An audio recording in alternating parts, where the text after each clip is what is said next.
पार्टीने महाराष्ट्रामधून 48 उमेदवार देण्याचा म्हणजे टार्गेट ठेवला होता, परंतु नागपूर हा पहिला टप्पा आमच्या हातातून निसटल्यामुळे आम्हाला तो पूर्ण करता येत नाही आहे. तरीसुद्धा आम्ही महाराष्ट्रातून सध्या 12 उमेदवार दिलेले आहेत. त्यापैकी दक्षिण मध्य मुंबईमधून मी स्वतः राजू साहेबराव दळवी लोकसभेची निवडणूक लढवित आहे. त्याच्यानंतर दक्षिण मुंबईमधून कलीम बेग मिर्झा म्हणून एक नाव आहे आणि एक अजहर शेख नाव आहे. त्या दोघांपैकी आम्ही एकाला फिक्स करणार आहोत, म्हणून तो कॉलम आम्ही रिकामा ठेवला होता. तिसरा आहे शौकत अब्दुल रफीक खान, हे उत्तर मुंबईमधून आहेत. आणि मुख्तार शेख उर्फ आबा हे ईशान्य मुंबईमधून आहेत. योहान साळवे हे शिर्डी मतदारसंघामधून आहेत. आणि सुदाम गाडेकर जालना जिल्हा. धनंजय बिडकर परभणीमधून आहे. अशोक भांडास तांबे हे अहमदनगर जिल्ह्यामधून आहेत. संजय भोसले कोल्हापूर. रंजन साळवे संभाजीनगर म्हणजे औरंगाबाद. आणि स्मिता यादव सांगली. हा महाराष्ट्रातील मतदारसंघ जो आहे लोकसभेचा, तिथून निवडणूक लढवणारे हे उमेदवार आहेत इन्सानियत पार्टीचे. मत मागण्यासाठी लोकांकडे काय विषय घेऊन जाणार? मत मागण्यासाठी शहरी भाग सोडून सर्वप्रथम आम्ही ग्रामीण भागाकडे जास्त लक्ष केंद्रित केलेलं आहे. ग्रामीण भागामध्ये तुमच्याकडे जमीन जरी असली तरी तुम्हाला शेत पिकत नाही. का पिकत नाही? तर कारण वेळेवरती पाऊस होत नाही. पाऊस न झाल्यामुळं तुमच्या शेतीतलं उत्पन्न तुम्ही काढू शकत नाही.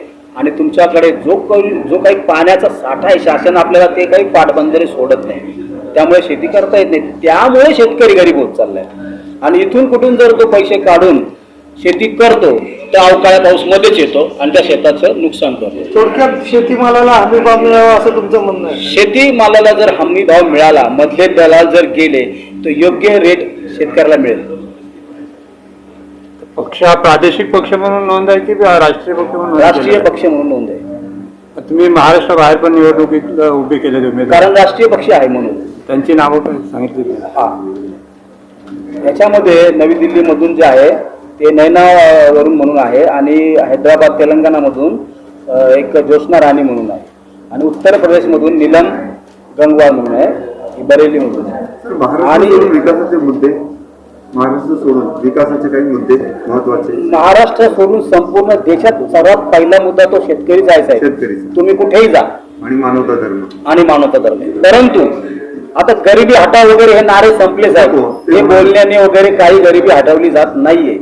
त्यासाठी प्रॅक्टिकल काय आहे की आज गव्हर्नमेंट नोकऱ्या मिळत नाहीये, परंतु गव्हर्नमेंट नोकऱ्या जर मिळत नसतील तर आजचा युवक हा व्यवसायाकडे कसा वळाला पाहिजे. म्हणून जसं उद्यम आधार चालू केलं, उद्यम आधाराच्या ह्याच्यावरून त्यांनी काय केलं, कर्ज द्यायला सुरुवात केली. परंतु ती सर्वांना मिळत नाही, ती प्रत्येकाला मिळाली पाहिजे. आता उद्योग द्यायचा म्हणजे तुमच्याकडे जमीन असली पाहिजे, सातबारा द्या, या सगळ्या अशा गोष्टीचे तुम्ही देऊ शकत नाही. मग ते कायदे आणता कशाला अंमलात? तर आम्ही ते होऊ देणार नाही. ठीक आहे. महिला आपल्याकडे फक्त बोलतात ना, महिलांना देवी मानली जाते, फक्त हे आतून मनापासून मानली जात नाहीये.